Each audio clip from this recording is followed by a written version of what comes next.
Good evening, ladies and gentlemen. Thank you so much for joining us this evening on Entrepreneurship to the Point.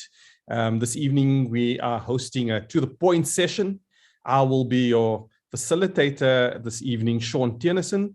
I am the founder of Property Point, Entrepreneurship to the Point, as well as the incoming president of the Johannesburg Chamber of Commerce. This evening, we'll be unpacking a topic that really is something that's, I guess, if we look at the events of the past couple of weeks, has been a trying time for South Africa. And the question is, how can we rebuild South Africa? We want to encourage you guys to please use the chat facility. We'll be doing some polling as well and putting some questions up to you. But use the chat facility. Let us know where you're coming in from. Share your thoughts, questions on the chat facility, and we will be able to engage with you. What will it really take to rebuild South Africa after this catastrophic series of events? We've had unrest, we have had looting, we've had a huge impact on the township economy, on the South African economy as a whole. The story of South Africa has been pulled through the media, international media, as something that is a failing economy.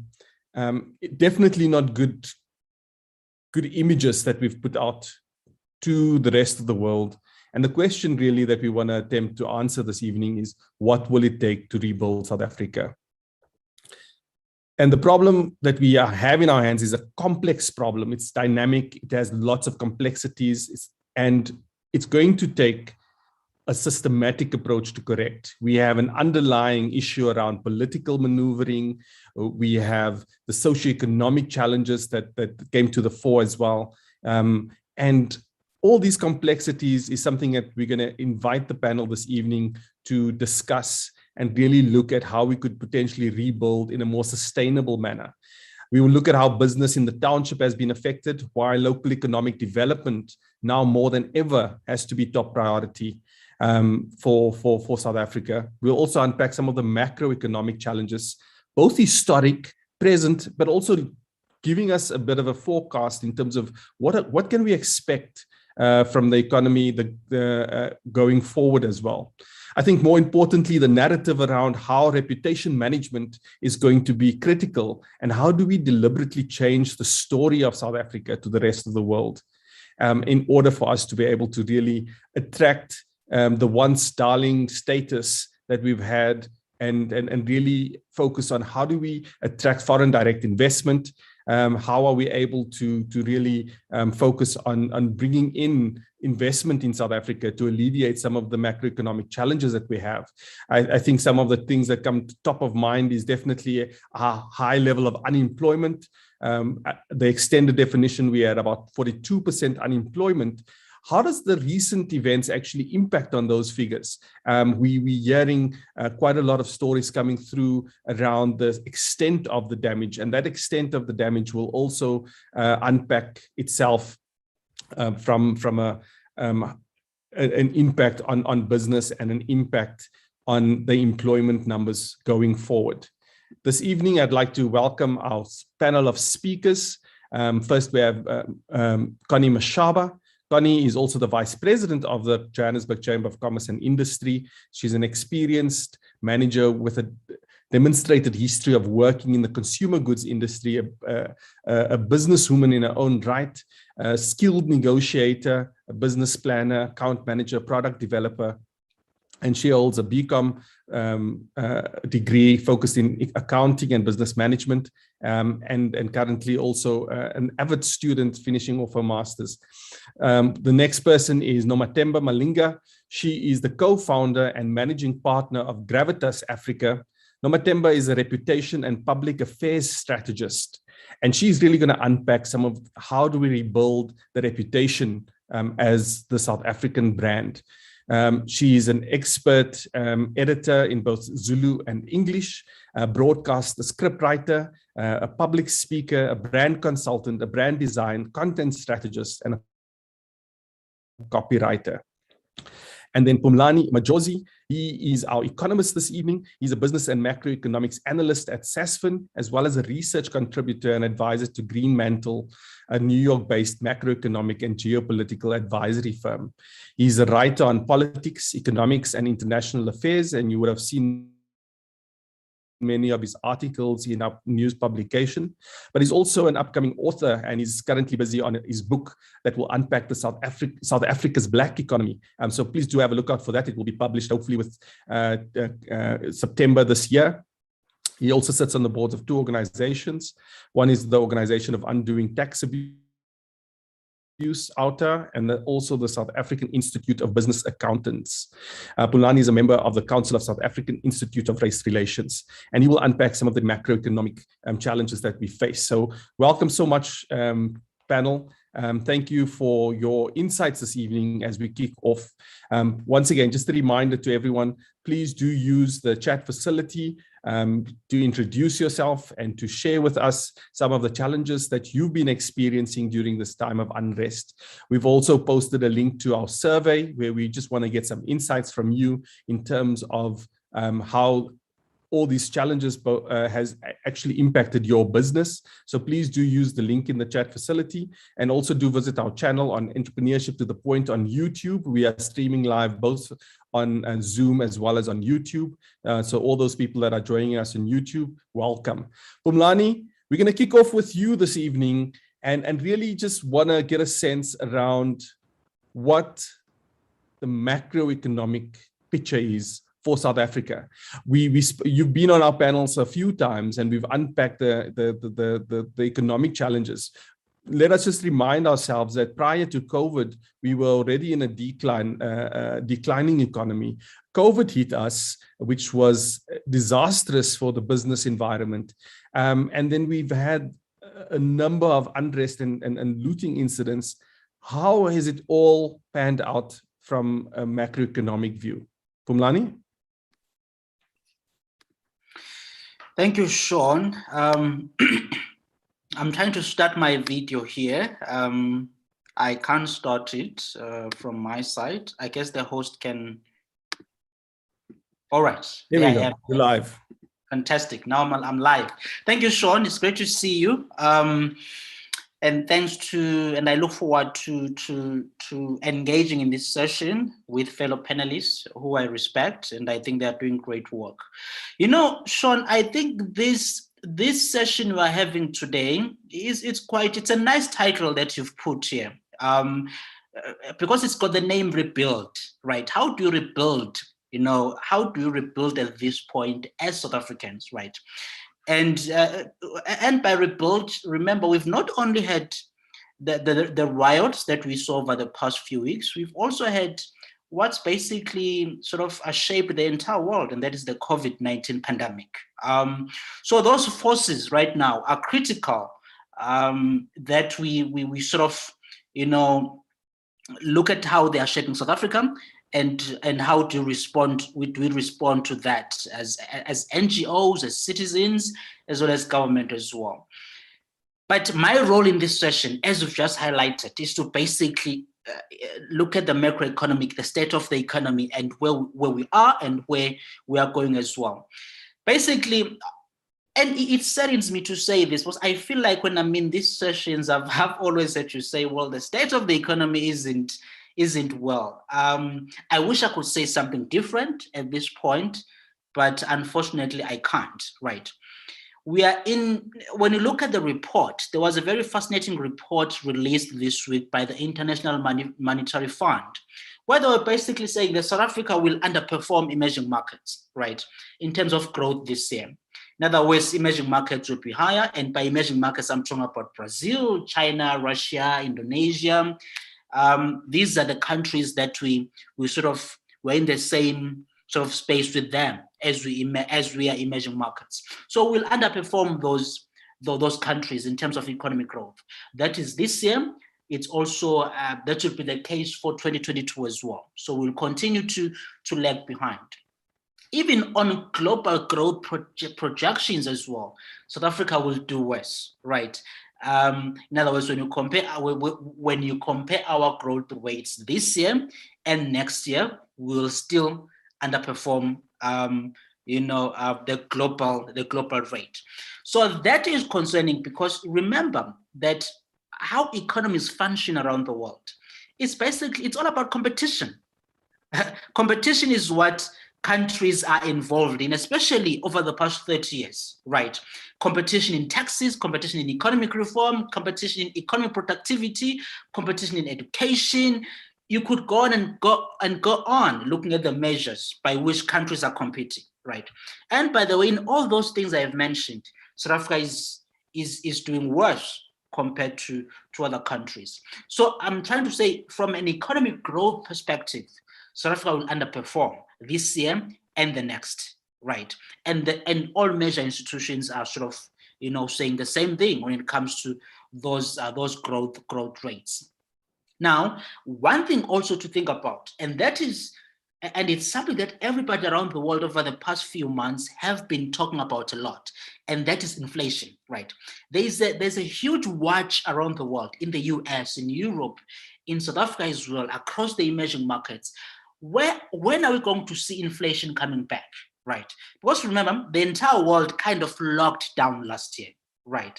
And the lockdowns led to huge contractions around the world in many countries. Of course, the rates were different as to how much did each country contract its economy compared to others. South Africa's we were at, the contraction last year was highest. It was the highest contraction in a century, right? 100 years.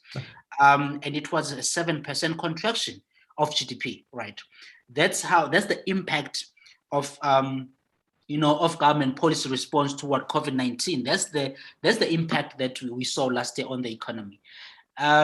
So what I'm trying to say is that those so people are looking at central banks and everybody, the investment community as well. We are looking at, when would inflation coming back? Because remember, inflation means that you could have we basically have two kinds of inflation. We have cost push inflation, which is basically pushed up by the cost of production of goods, right?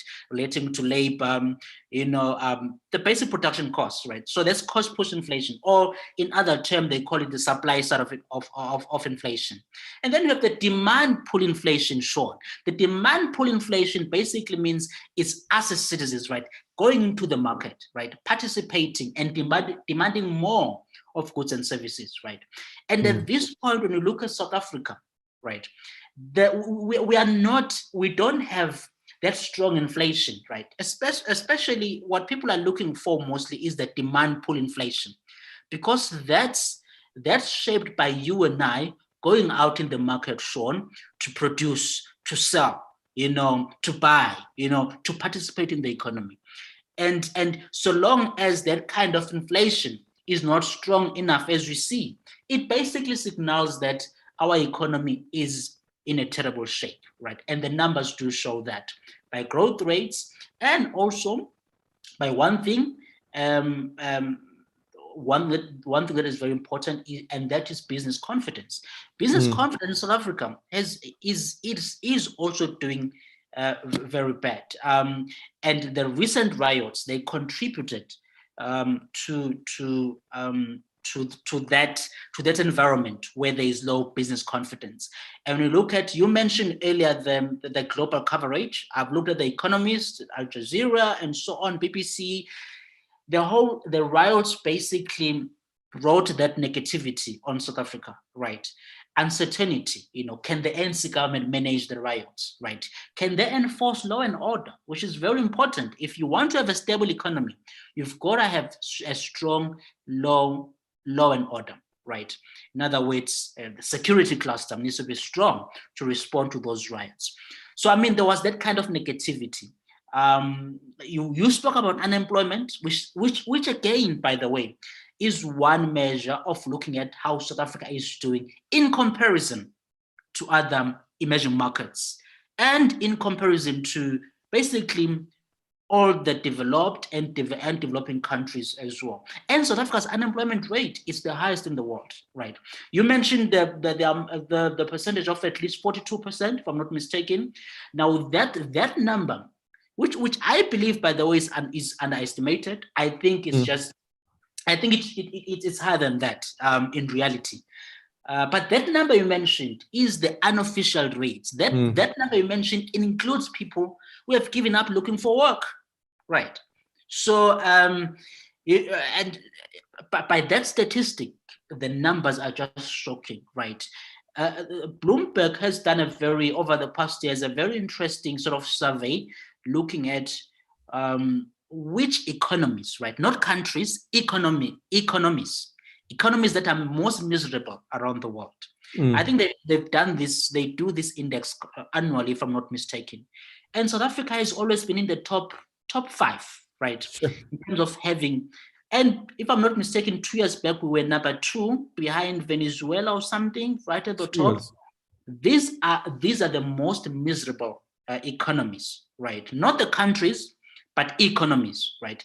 And they mentioned that the main driver of that misery is the high unemployment rates, right?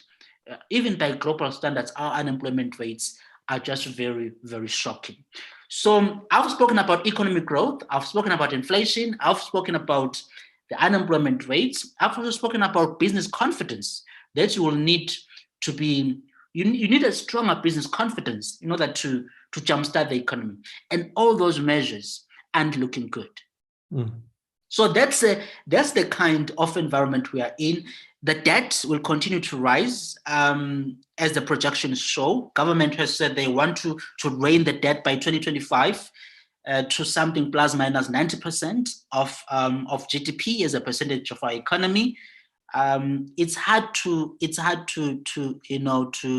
believe that, because we know there are many political forces. There are also trade unions who are pushing back against any government spending cuts. So there's political pressure for government to put in those reforms.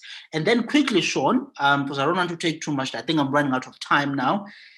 What I want to say is this: we also heard this week that the Minister of Finance basically saying that they will look into, he says he and his department are still discussing as to whether they should allow people to access their pension funds so they're able to spend and recover from basically the knockoff we've had from COVID and the riots as well. Now that tells you how constrained the state is in terms of spending, right? We have seen that they have even the president a few months back admitted that we don't have the money, right, to finance all the programs. Now, some people say that, well, we could ask the state to print more money and all that, but really that will be a problem, right? Because South Africa doesn't need more money. You'll create more inflation pressures if you do that. What South Africa needs is what Lesego Kganyago has said many, many times, right? Lesego Kganyago has said, my central bank can't do much to fix South Africa's problems, right? To jumpstart South Africa's economy, right? He has said we need structural reforms, of which the panelists will touch on as we talk through during the session. And those economic reforms, structural reforms that Kganyago is talking about, he's talking about the labor market reforms, right? He's talking about tax cuts or tax reform. That's what he's talking about. He's talking about, government spending measures that need to take effect. He's talking about the reforms on education. He's talking about deregulation and making it easy for businesses to grow and for people to start business. That's what Mr. Kganyago is talking about. And I've always agreed with him that what needs to be done in South Africa to jumpstart the economy is exactly those structural reforms. It's not what COSATU says, what COSATU tends to do, because they don't want the controversial or the most important things done in the labor market or reforms, because it puts their organization in an awkward position, at least from their perspective. They've always refrained from the idea of all those reforms, structural reforms. They keep on saying, well, Mr. Kganyago should cut down the rates further, continue cutting down the rates, to create jobs. They run away from those structural reforms, of which no matter how far you cut the rates, so long you still have rigid labor markets, right? High labor costs. businesses finding it hard to strive. You are failing to reform ESCOM and other things that we see that needs to be reformed, then we'll struggle in the South African environment. So the state of the economy is not good, right? The recovery over the past 2 months of this year, I say the first quarter, were better than what was expected. But let's remember, Sean, that the measures or the metrics we use right now at this point of the recovery, they are all in comparison to last year. In other words, we are looking at how did we do in comparison? Outlook already. Right. I mean, how did we do in comparison to where we come from? Right. So it's a bottom-up process. We are looking at how fast we grow, how better we grow in comparison to the 7% contraction we're starting from a low base, what I'm trying to say. So that's the state of the economy. Much work needs to be done in order to get it back on track. And the IMF says that the pre-COVID levels of inflation will come back in 2022. But there's something that the IMF said, which I think is very important. They are saying that the fact that the vaccination program, the COVID vaccination program, is quite slow in the emerging markets, that will cause a lot of pressures in terms of economic growth. That as a result, we are going to see more normalization in the developed countries as they open up by end of this year, and their vaccination programs are sort of more more speedy compared to us. But because of the slow rate of the vaccination program in many developing countries, that means that we'll see the developed countries performing much better as well in terms of economic productivity and the reopenings, normalization, and so on, while the emerging markets, including South Africa, are sort of left behind. So that's basically where we are. That's where things are likely to roll out over. But the picture isn't good unless things can change if we start on pushing for the fundamental structural reforms that I mentioned earlier, so that we are able to quicken or to speed up the recovery of the economy, so that entrepreneurs, who I believe are in this podcast, are in this session we are in right now, they will be able to contribute robustly in the economy. And I think, definitely a picture of not optimism, but I guess some of the things that we need to focus on is those economic reforms that will really make it more palatable for us to be able to have economic growth. And I think also the focus around supporting entrepreneurship in the economy becomes critical as well. Just from the poll that we did, our attendees are also very uncertain about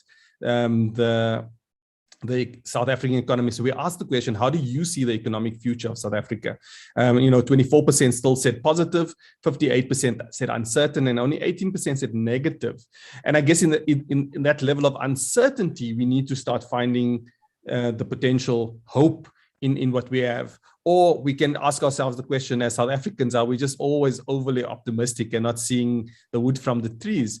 But let's go into really looking at how it has impacted the business environment, and specifically also potentially the small businesses out there. So Connie, maybe if you can bring you onto the panel now to kind of unpack what you see the on the ground impact has been with what has taken place, both from a business perspective, but also from a South African perspective. And one of the key things has been as well is that political instability that we see coming through during this time. And whether it was the case that the reforms are not taking place, that the government's response economically is slow, or even the deployment of the security cluster being also slow. All these things have a huge impact around how we've been able to just deal with it. And the knock-on effect is really that the man on the street, the business, has been the ones that's been highly impacted.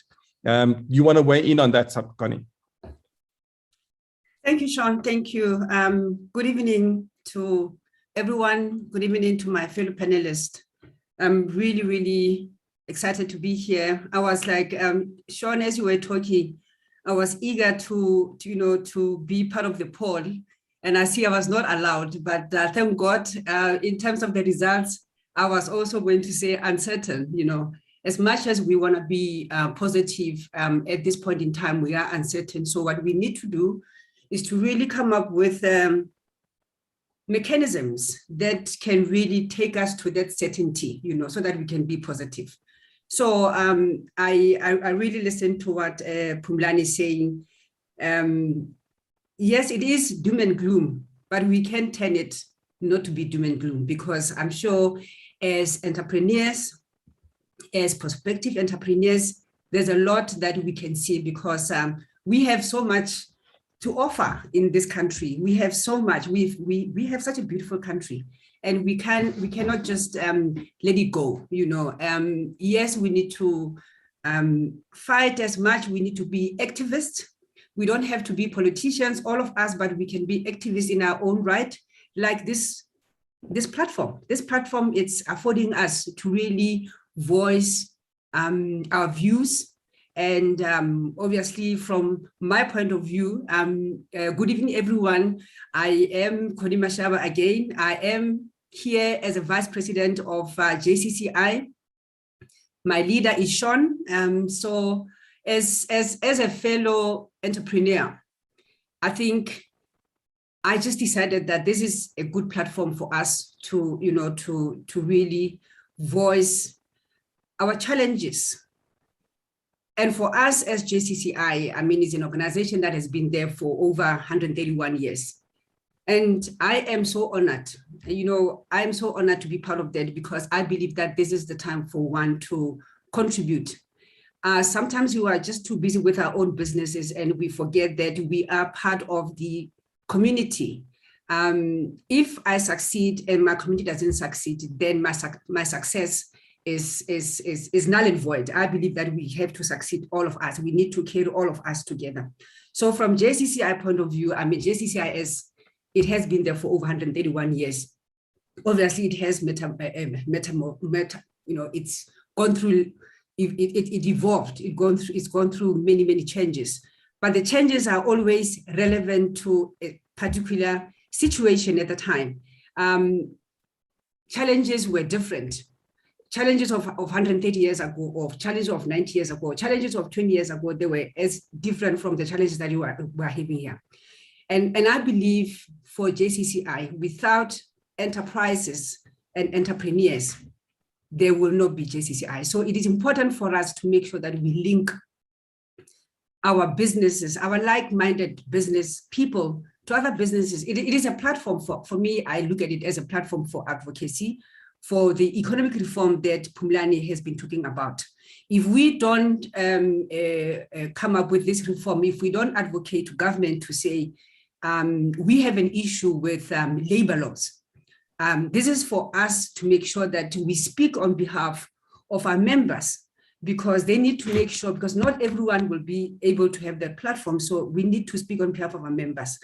And I think from JCCI point of view, we have about 14,000 chambers all around the world.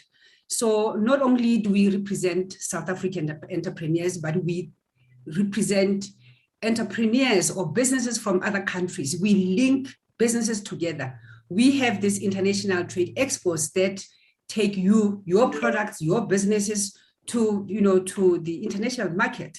And I think I was told as a new member, I was just told that we have this excellent relationship with Belgium and Germany, to name a few. With Britain as well. And I think even in South Africa, we are part of association of Chamber of Commerce.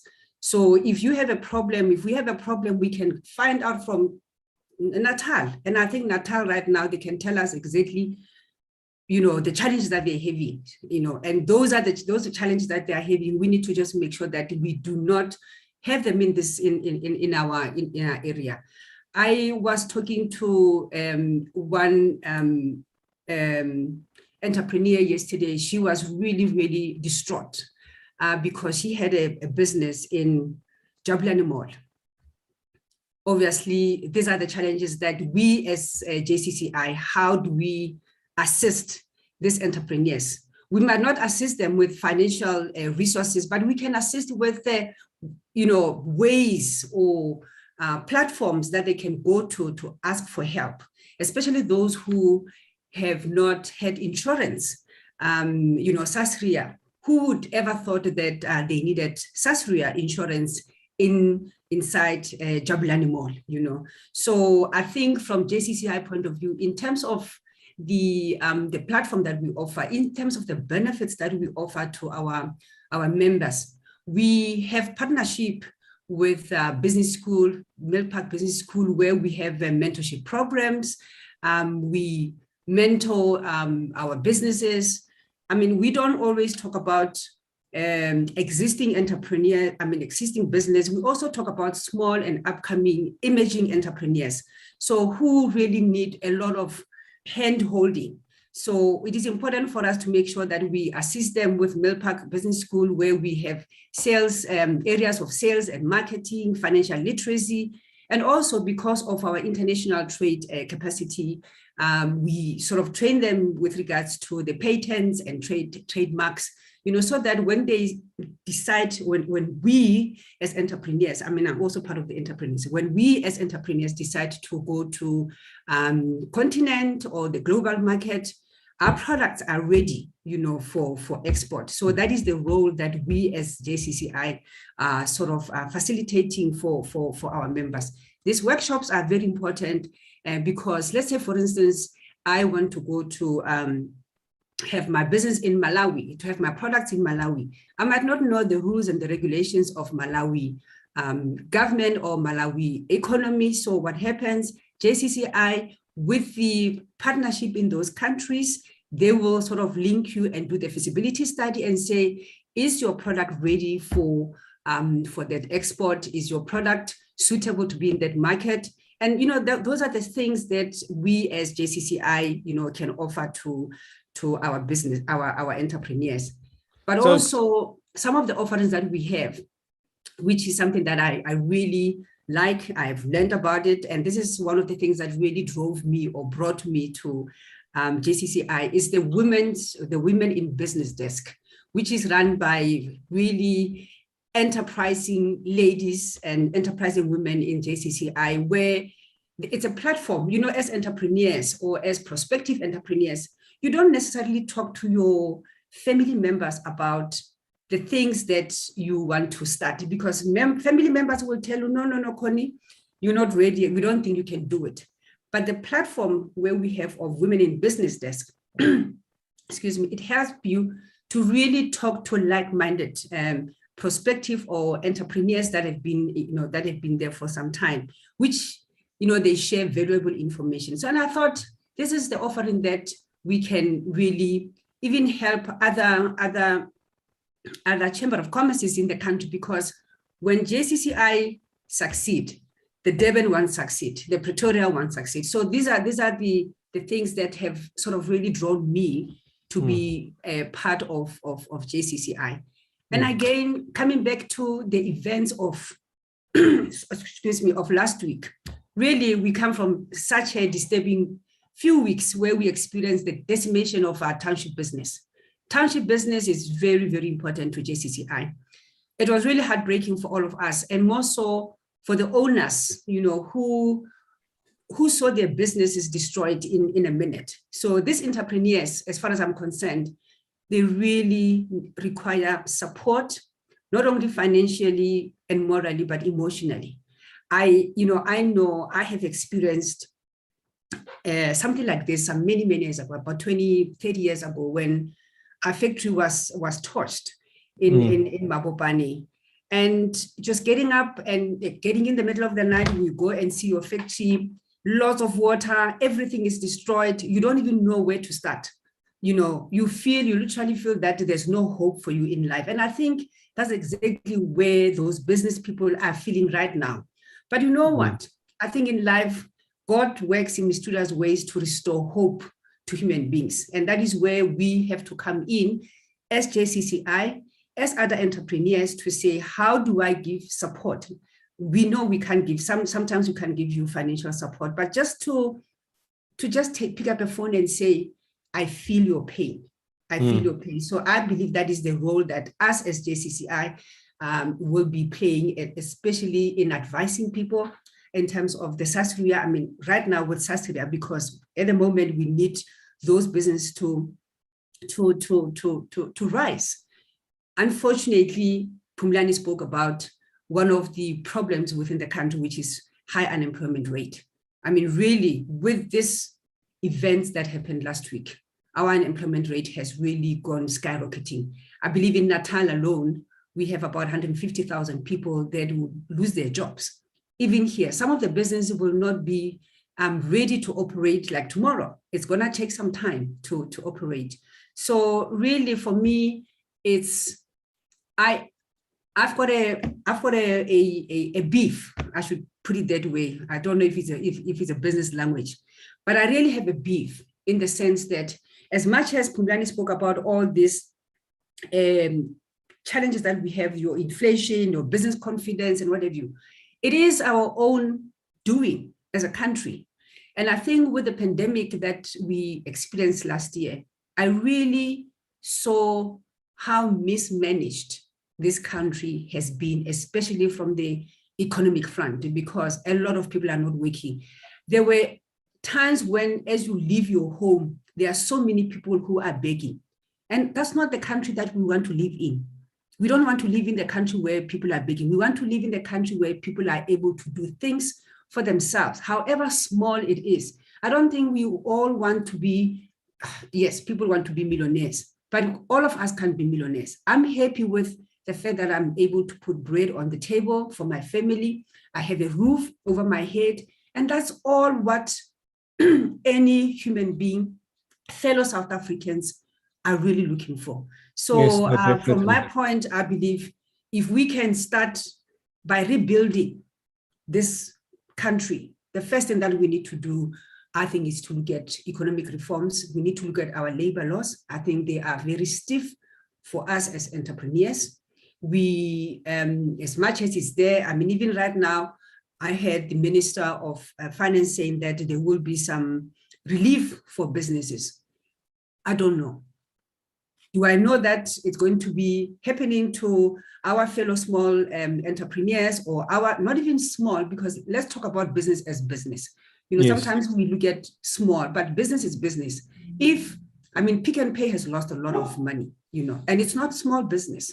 So how can we make sure that we rebuild this country by also looking at those economic reforms that are easy? Those are really, for me, I think they are low-hanging fruits. And Phumlani spoke about COSATU. COSATU cannot do anything for us because it's part of government. So anything that government says, they cannot oppose. They oppose. They like, you know, they say, you know, like dogs. They just go, but when it bites, they come back, you know. So I think we cannot rely on COSATU. I think we as business people,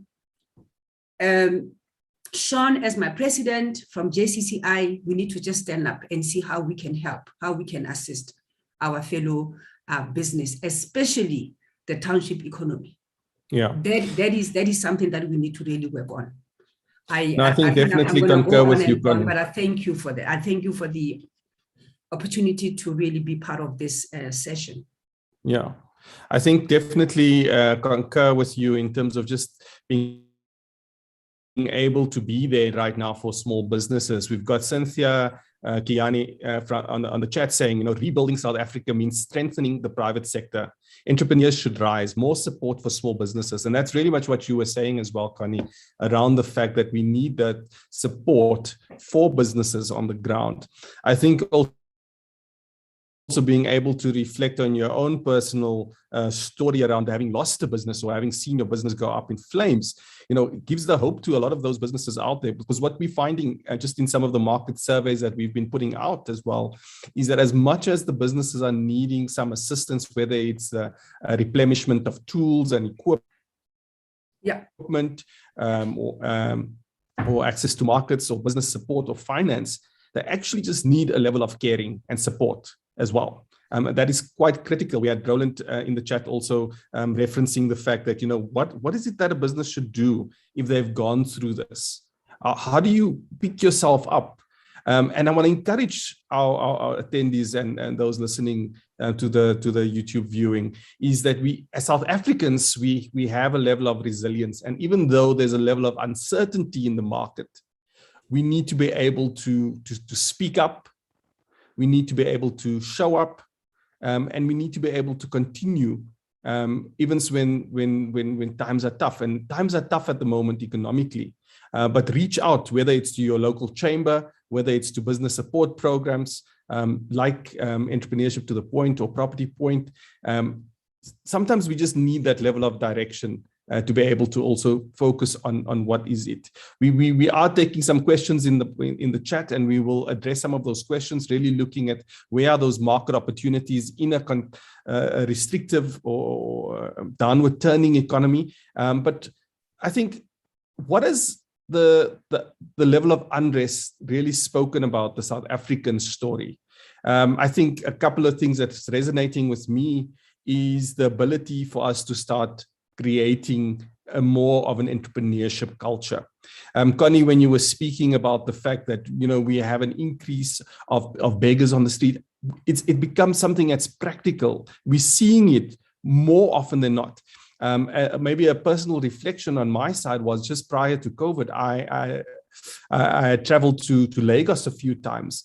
And one of the reflections that I had from sitting in Lagos traffic, as anyone that has been to Lagos would know, the traffic is horrendous, and sitting in a car for hours, that there was no one that came to my window and begged, because everyone on the streets were busy doing something. They were selling something. They were being economically active. And it becomes a sad story if we start seeing how many people do not have options in South Africa. The unemployment is a huge challenge, and we need small businesses to be able to really galvanize our economy. But I think also, Norma, Temba, what do we see from the story of South Africa? How do we build our story from this point forward? Evening, everybody. This feels like home, Sean. I always enjoy my time on Property Point in the ETTP team, because as much as I'm here to share, I'm also an entrepreneur, and at times I am a mentor to other businesses. But from my perspective, a crisis, even in its destruction, is an opportunity to rebuild and perhaps recalibrate, right? Because in those moments when your shop and your business is on the ground and you're looking at the water and the fires and you're sweeping up the ashes of your store, perhaps it's a moment to think anew of, how do I rebuild afresh? Do I change direction? And really investigate. When you are in the bustling of things and businesses rolling, you sometimes you don't have that moment to take a moment to reflect and say, is this the direction my business is going? And you really need a fresh mind and a fresh spirit to really get yourself through the hurdle and think afresh in what a new story for the country and a new story for your business looks like. So I really loved when you really touched on mental health. And I want to go there. I wasn't planning to, but I want to go there to say that to make sound decisions, to be hopeful, you need to be in a good place mentally. And don't really, as an entrepreneur, don't be scared to shut the windows for a day, for an hour, to really be able to make quality decisions for how you move on and find that hopeful story for yourself, for the country. And the quality of decisions you make really will depend on the grounding you have mentally. So I wasn't planning to go there, but then you really inspired me to really think clearly about what does hopefulness and how do you recalibrate your story for the country? It really takes an ability to make sound and strong decisions moving forward. And in that, I must just go back in the context of our country and investor confidence, and say this rainbow story we had, Rainbow Nation story was great, Nelson Mandela 94, and perhaps when we look at this challenging year that we have, maybe it's the perfect time to rewrite our story. Perhaps we're no longer that Rainbow Nation. Maybe that's no longer relevant for us, right?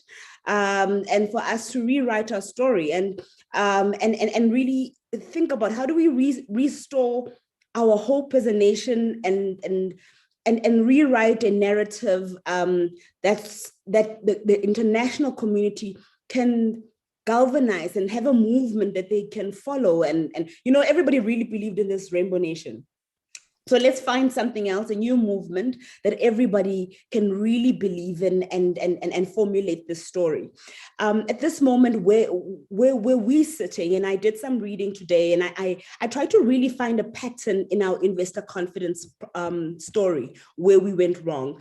And we have a trust deficit. It did not start with these riots. We have been eroding at the trust and the country's reputation really over the last 5 years. If it's not corruption, if it's not COVID-19, it's the riot. Perhaps these riots are then the crescendo of a trust deficit that has been slowly eroded away over some time. But then how do we rebuild confidence and country reputation?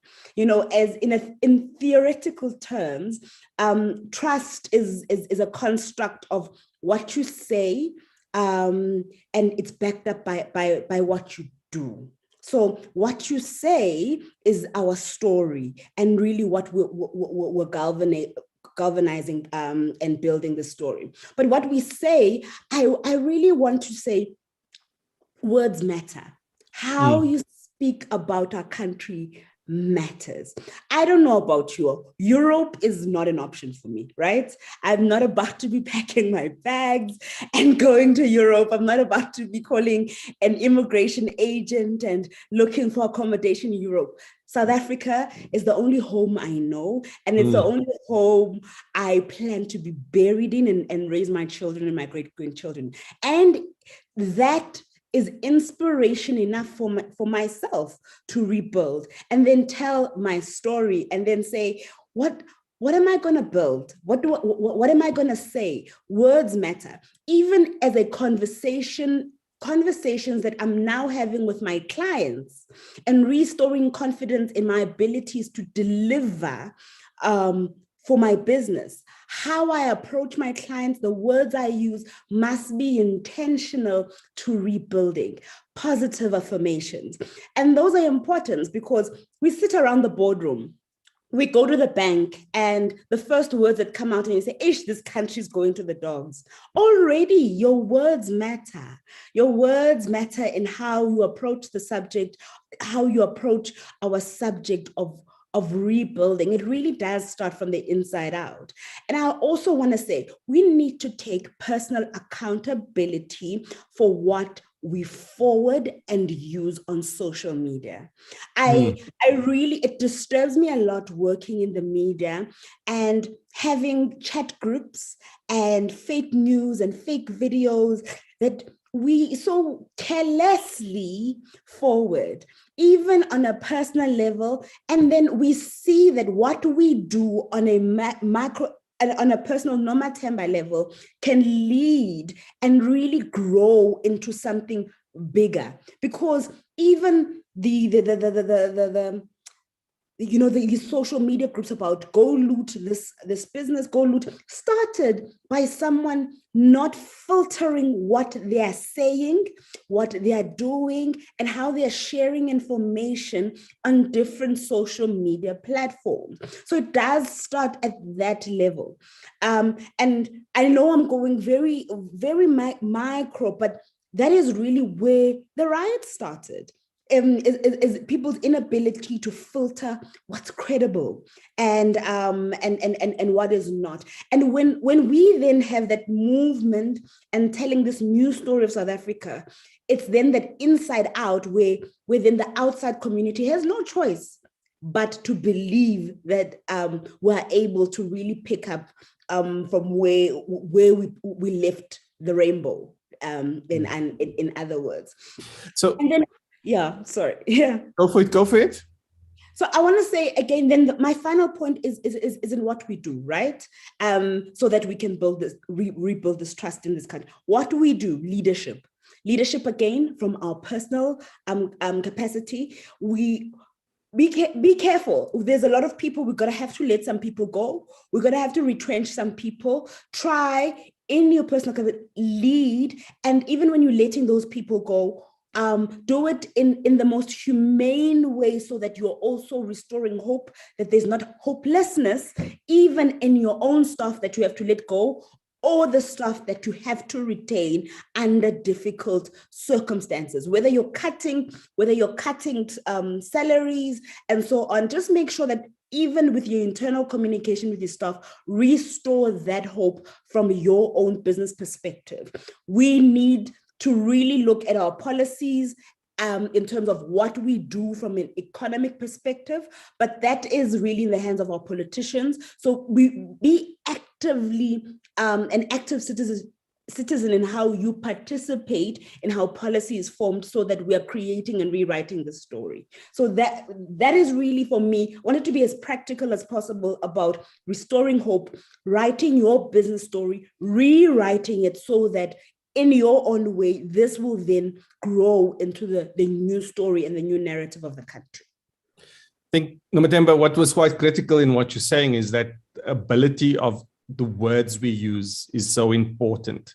Yeah. And I want to almost link it back to, there was so much feedback initially when the president was actually addressing the nation as well, and just using the words, but also not showing the emotion.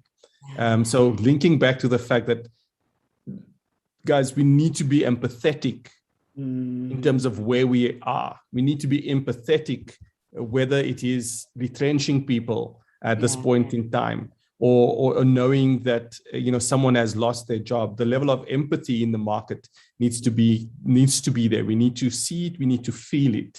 And I think it's important, because when we start looking at what's going on in social media, it's horrific. It's absolutely devastating to see the level of just naysaying, social media bullying, hatred, anger that's being spewed out on social media channels, that really gives a concern. But as South Africans, as businesses, let us be part of the positive messaging that needs to be out there. I want to just zone in quickly to some of the comments in the chat as well. Zweli Kumalo wrote there, he said, government should make a collaborative effort in working with business advisors and consultants who are able to bridge the relationship between township economies and funding solutions. Part of the entrepreneurs and SMMEs uncertainty is derived from the lack of understanding on how to approach the likes of NEF, CFA, IDC, and DTIC. Mentorship and coaching is a hugely undermined resource in this country. Therefore, we have no legacies or generational wealth. Zweli, spot on. I think that the ability for us to be able to provide practical advice, direction, insights, information for small businesses becomes quite critical. And on that note, I want to ask the panel, some of you are already zoned into some of those practical solutions that businesses can apply. But from your vantage point, and Pumlani, we're going to maybe go to you first. What is some of the practical advice that you can give a small business? One of the small businesses that we work with, that I know personally, recently just opened up over a year ago, opened up a supermarket in Vosloorus. This is a small business, woman-owned business that is on a growth trajectory. Her entire shopping supermarket was looted. The equipment, the taps, everything was taken out. And the attitude she had was, you know what, we will rebuild. It's tough right now, but we will go forward and make it. But that's the reality of businesses out there that have been affected. What advice would you give a business going forward?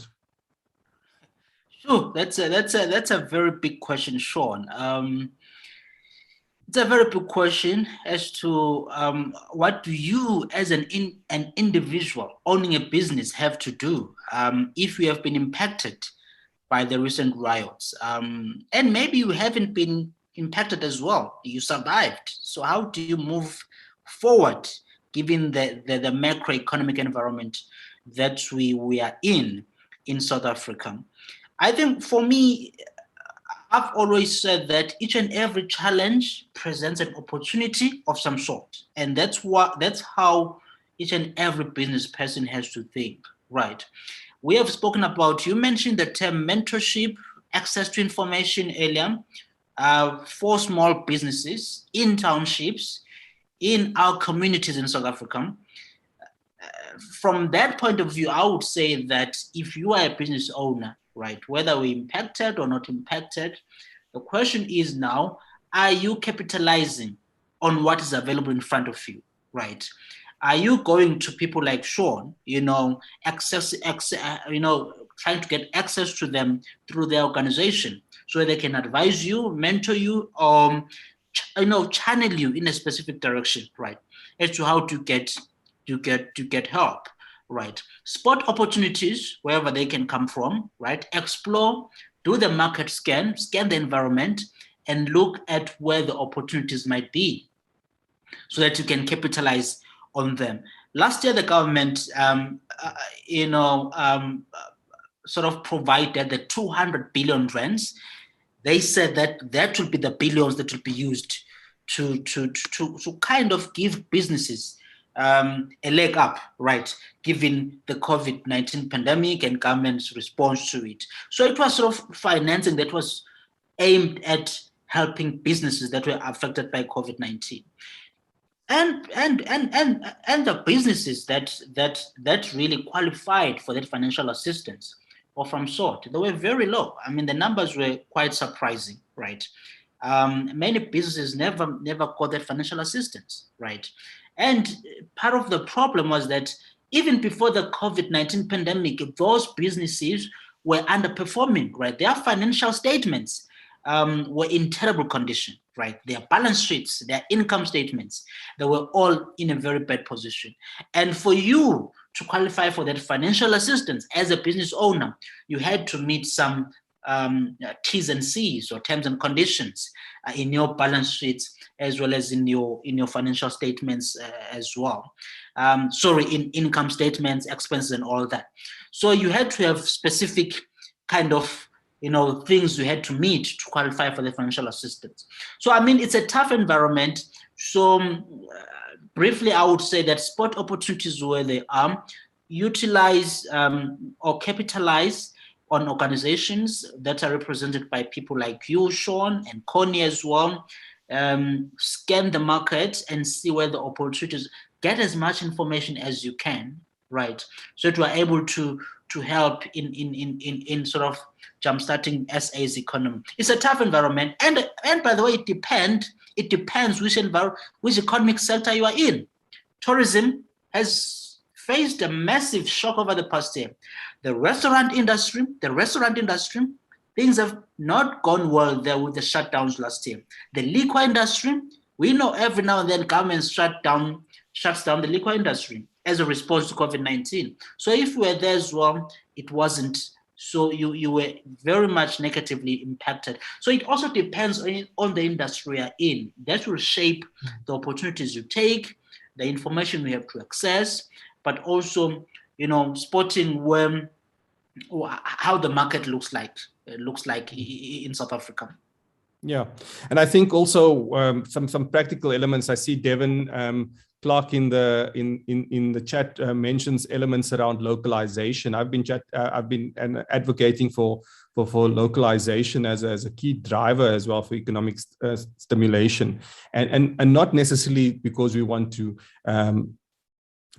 make things a bit more expensive, but I think it gives us an opportunity to really say, how are we able to export what we are doing in South Africa to other markets? You know, the continent becomes a good opportunity as well. So when we are scanning for opportunities, let's cast our eyes a bit broader than just the South African market. In order to do that, we do have some challenges as well in terms of the reforms, and Connie mentioned labor, for instance, as a big challenge. But localization could be a good element. Yeah. Just a quick point to support localization. As the gentleman was saying, I believe that we need to be a producing nation. We need to produce as a nation, right? Produce, the key to getting our economy is to produce more goods and services, right?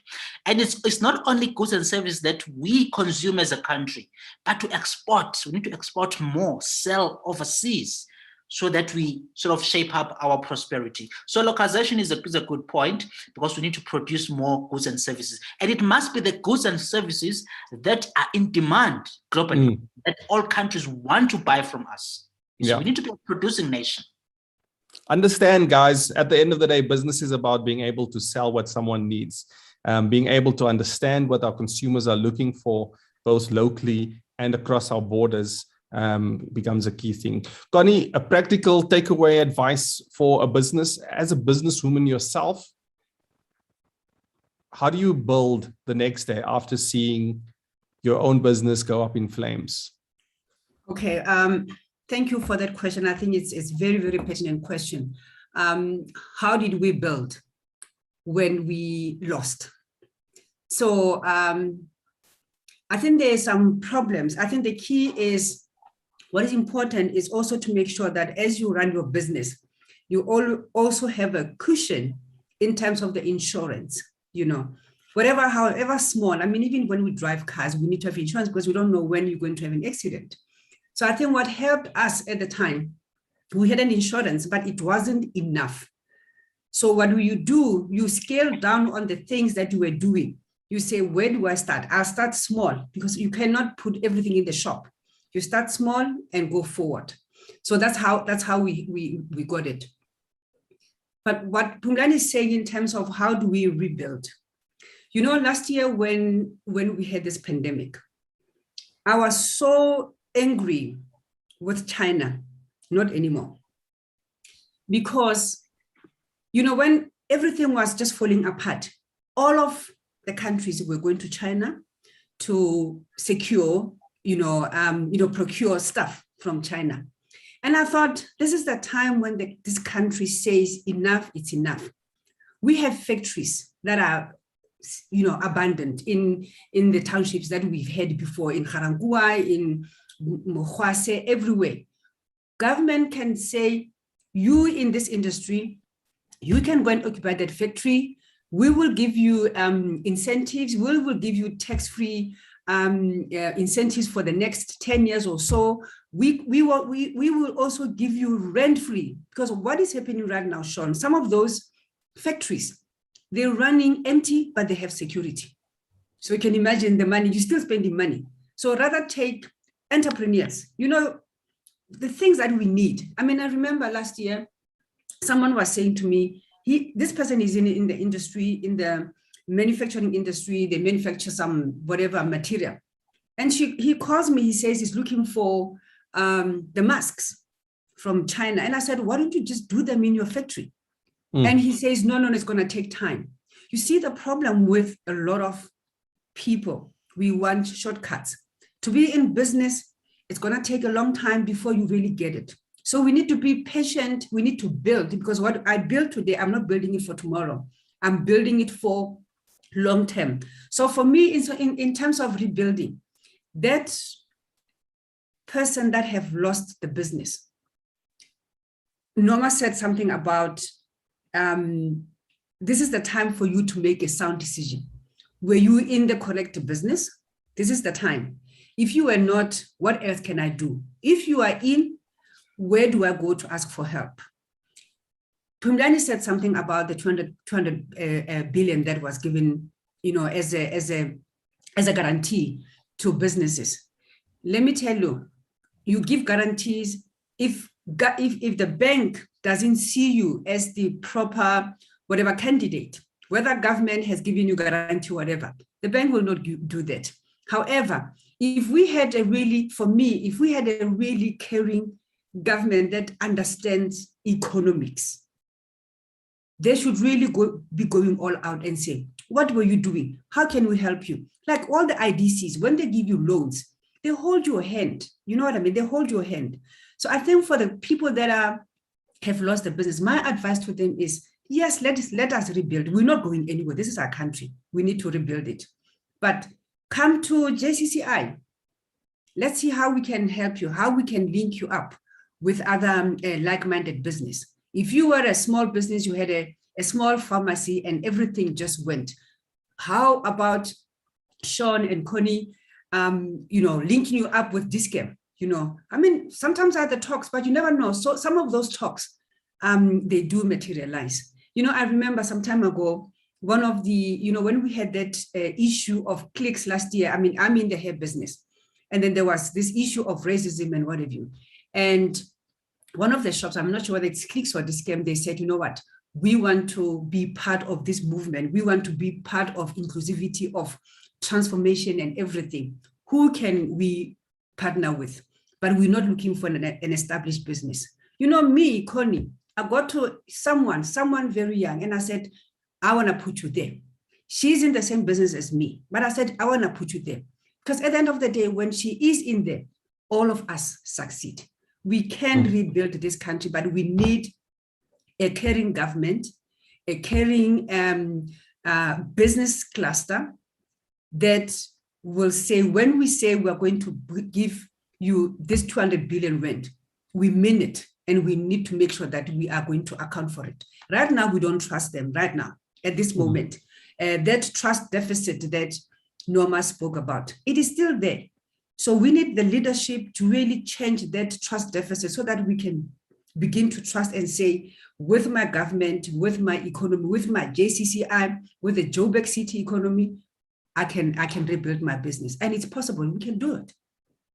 Great stuff, Connie. I think just that practical advice for businesses to go out there and focus on what they can actually do tomorrow, focus on building their brand, focus on repositioning where they're going through. We're having some really great, interesting insights coming through the chat facility as well. So please do go through those as well, and we'll be recording those insights as well. So really view that. I think also what we're seeing on the ground from a entrepreneurship to the point perspective and property point is that businesses are looking for some practical solutions. They've lost equipment, they've lost tools, they've lost, they didn't have food for their staff.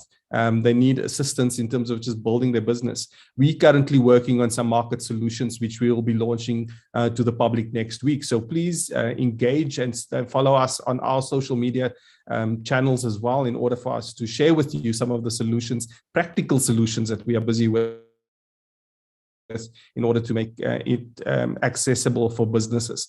Norma, Temba, how do we just get out there? How do we share our story? There was comments in the chats around, I think there was a gentleman by the name of Alan Lowe that just said, he finds it therapeutic where he hears the stories of businesses and how it has impacted them, and how our stories can also become a positive element.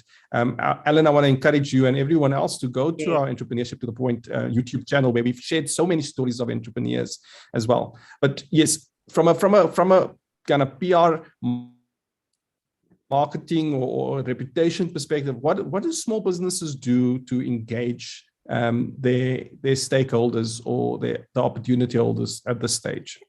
So my first practical is start with the clients that pay your bills or were paying your bills, and restore confidence that you are still up and running if you are, or if you have a plan B, or give them an update of where you are. So don't give them radio silence. Never go completely silent on your clients or your market share or your stakeholders that were supporting you. So most practical thing is do an emailer, just a practical email and update and say, dear Sean, just letting you know that we've been impacted by the looting. However, these are our interventions for the time being.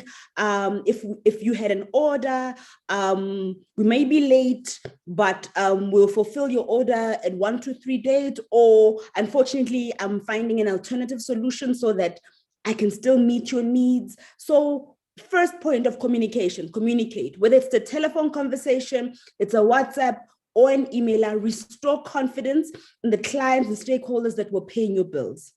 So for me, in the most practical, communicate with the people that were paying. Number 2, when you then have a plan, you either pivoting or you rebuilding the same business, go back to your website, have a digital presence, update your stories. It actually also even write your own case study, write your own case study. It's really easy to write your own case studies.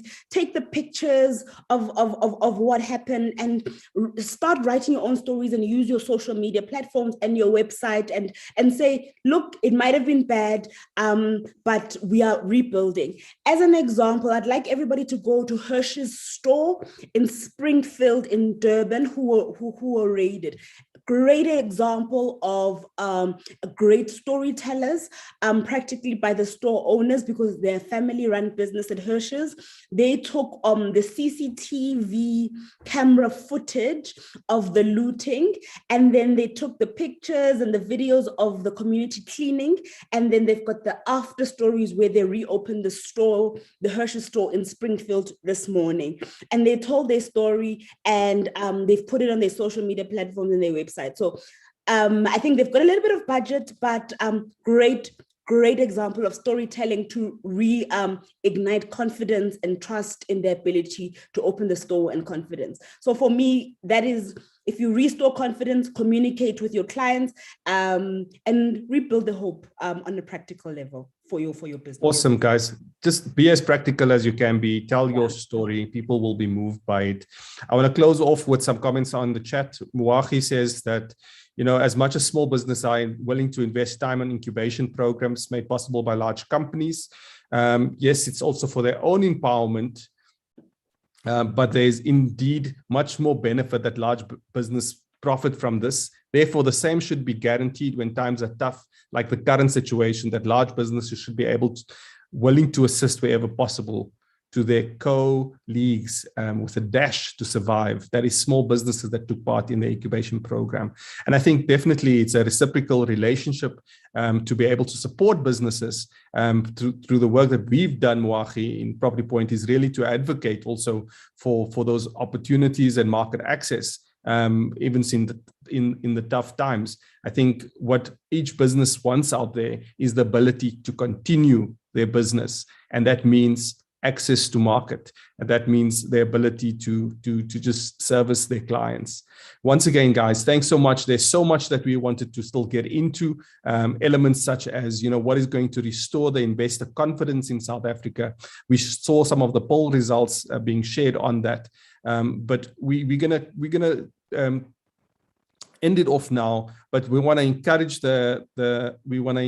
those of you to engage with us, either through, as Connie mentioned, through the Johannesburg Chamber of Commerce or any of your local Chamber of Commerce. There's assistance there for small businesses, or also engage with any other programs or corporate assistance programs at Entrepreneurship to the Point and Property Point. Our aim is to work with businesses and assist them. So also be on the lookout for some of the work that we will be launching soon. And during this tough time, let us live in the hope that we can rebuild, but it's going to take a lot of time. Let us be part of changing the narrative. If the narrative needs to change in South Africa, let us, as small businesses, try and write what that narrative is. So thank you once again for joining us as we look at what it will take to rebuild South Africa. Good evening, everyone.